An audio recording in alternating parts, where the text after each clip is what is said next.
Hello everyone, my name is Alex. I'm a lecturer of engineering here at Burnley College Sixth Form Centre, and today we're going to carry out the gyroscopes activities. What we're going to show you today are some of the strange ways that gyroscopes behave, and the learning outcome for us is to demonstrate and briefly explain how these processes work and list some uses in the real world. These demonstrations involve bicycle wheel, and I would encourage you to try them out with help from an adult, but even if you don't have a bicycle wheel, they're still pretty amazing to watch. If you do have a bicycle wheel, please be careful not to trap anything in the spokes, especially your fingers. Also, please take care not to contact the wheel when it's spinning, as you may get a nasty friction burn. Finally, gyroscopes can be difficult to hold on to and move around. If the wheel is too big or heavy for you, please get an adult to hold it for you. Right, let's begin. For these demonstrations, we need a bicycle wheel, some string, and a swivel chair. We sit on the swivel chair holding the wheel upright. We'll spin the wheel and lift our feet off the floor. Initially we'll stay still. If we turn the wheel horizontal, however, the chair will start to rotate in the opposite direction to the rotation of the wheel.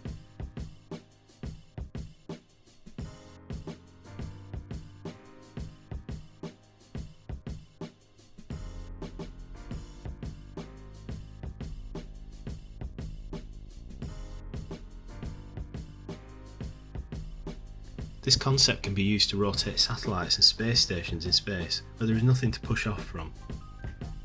Let's recap what we've done. This experiment relies on a principle known as the conservation of momentum. This tells us the momentum of a system before an event must be the same as after an event, if no external forces have been applied. At the beginning the wheel is upright, so nothing in the system is rotating around the vertical direction, but when we flip the wheel horizontally, there is now rotation around the vertical direction, and it has some angular momentum. We know that angular momentum must be conserved, and no external forces have been applied if we ignore friction, so the chair must rotate in the opposite direction to cancel this new momentum out, and ensure that the total momentum is the same as at the start, 0.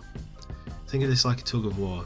You can pull in one direction as hard as you like, but if I pull in the opposite direction with the same force, we won't move anywhere. For the second demonstration, we take our string and bicycle wheel. We tie the string around the bolt on the side of the wheel in a secure knot. If we hold the string in one hand and let go of the wheel, it will fall due to gravity. No great surprise there. If we spin the wheel first, however, the wheel does not fall and will stay upright. The wheel does start to rotate though, and we call this rotation precession. As the spinning of the wheel will slow down due to friction, the precession of the wheel will actually speed up.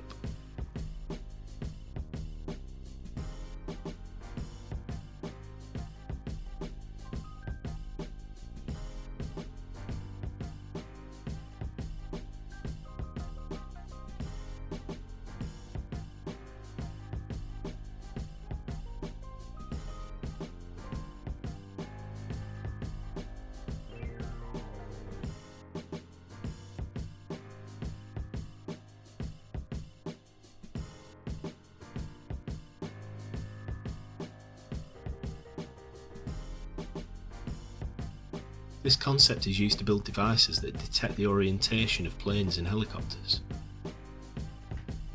Let's recap what we've done. This relies on a strange looking process called gyroscopic precession. When we let go of the wheel it fell, but when the wheel was spinning first it stayed upright and turned in a perpendicular direction.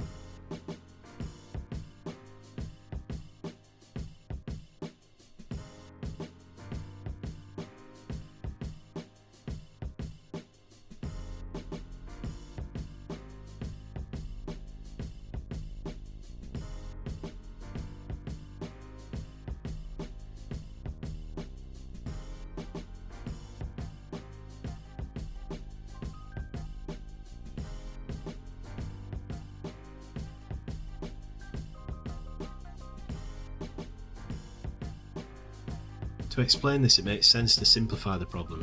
We can do this in a few ways, and the first is to look at the wheel from a horizontal direction rather than vertical. If I apply a force to the wheel vertically by rotating the wheel in my hands, I can easily make it tilt in that direction. If I apply the same force to the spinning wheel, however, it does not tilt in that direction. I can assure you that I'm trying really hard here, but however hard I try, I cannot stop the wheel from turning at a perpendicular angle.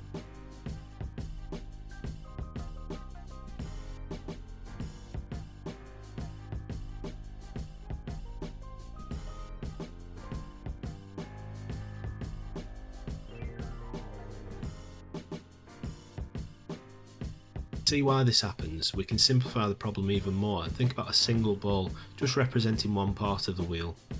If the ball is travelling a circular path and I apply an upwards force, what will happen to the ball?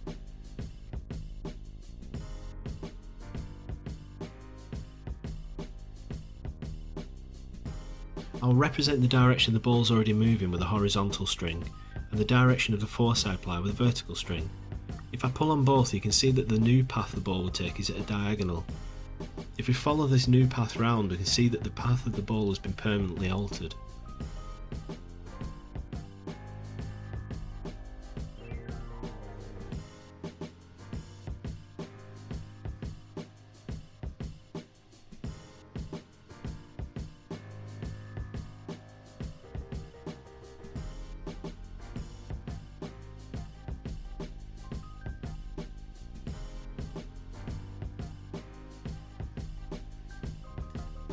The wheel just behaves like a series of balls, all having a force applied and being deflected at a diagonal.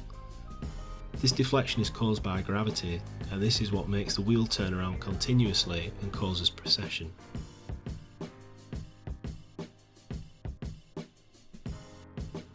Thank you all for watching, and we hope you're enjoying this year's Science and Technology Festival. Don't forget to share your photographs and videos on our Facebook page, and just to add, by doing so you are giving us permission to repost them. We hope to see you again next year.